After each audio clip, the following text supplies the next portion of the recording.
Okay, we have dealt with all the adjustments first, and then we dealt with all the other numbers that weren't changed in the question, and we now have all the numbers in the question. At this stage now, you're really on to about 90% of the marks. So all we have left to do now, and this is only something you do if you have time in the exam. So at this stage in the exam, you're looking at the clock and you're asking yourself, do I have enough time to do this? If you don't, you leave it and you move on. Okay, try and get as many numbers into the question you possibly can. So I'll just finish this off. So we start off at the top, sales less returns in. So we'll have our sales number, we'll take away our sales returns. Then we'll have our purchases and returns out. So purchases, we'll take away our returns out. And we have our carriage in there. So goods available then is going to be our opening stock plus our real purchases figure plus our carriage in.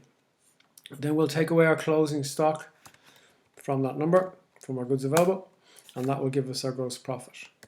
So the real sales figure minus cost of goods sold, gross profit.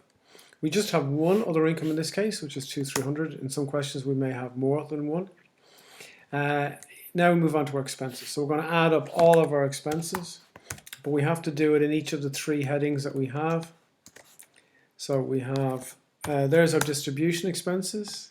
Then we move on to our administration expenses.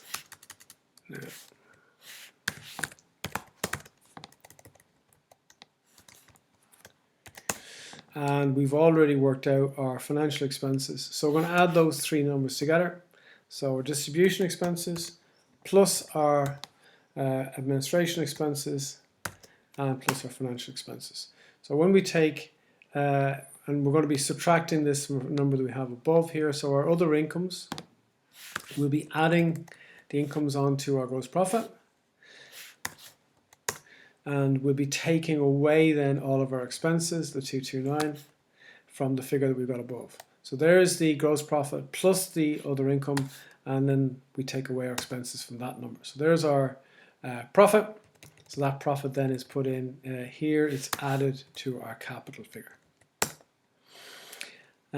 So now, all of these numbers here, and we can add all of these together, and that will give us our capital employed.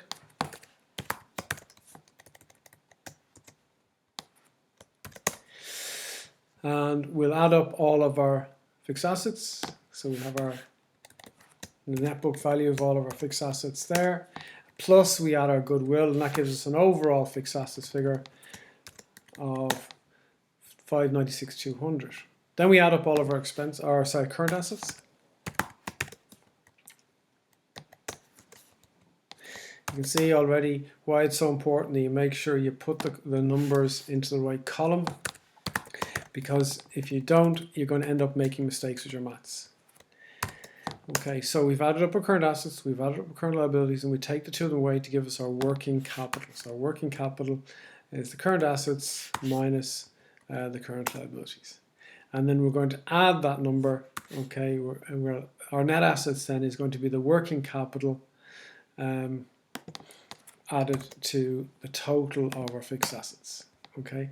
And if we've done it right, those two numbers should be the same. Now you can see in my case they're not, so I'm out by a small amount of money. Now what I would do, so I've done this deliberately just so you can see why.